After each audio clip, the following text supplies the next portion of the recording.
Someone once told me that I am good with words. I think I'm just overwhelmed with them. I drown in them, I bleed them, and sometimes I get tangled in them. Sometimes I don't think before I speak, like today when a man bumped into me on the bus and the words "I'm sorry" fell out of my mouth before I could catch them. Even though he should have been apologizing to me because he bumped into me, right? He just kept walking like he was a bowling ball and I was another useless pin.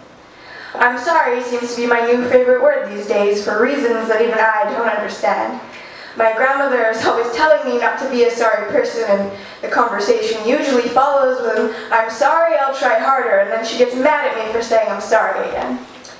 I guess I just get tangled in my words, and I'm sorry is one of them.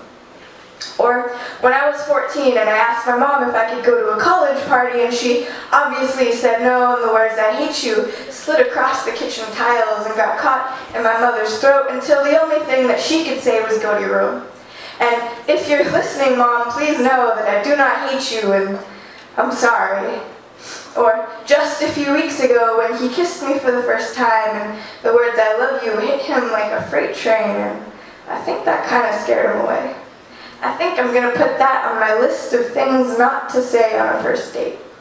But he said it's okay, and he stayed at least for a couple of days, at least long enough to get what he wanted, right? And when he finally called a few days later, the words "I miss you" resonated through the telephone and into his bones, and he hasn't called back since.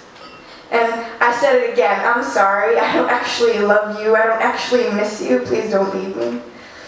Someone once told me that I am good with words, but they also told me that with that comes a thinner layer of skin. You feel too much, you feel too heavy. I feel attached to a boy I only knew for 3 weeks. I feel rage at my mother for no good reason, and I feel sorry for a man when he bumps into me. I guess I just get tangled in my words, and I don't want to be like that anymore. Thank you.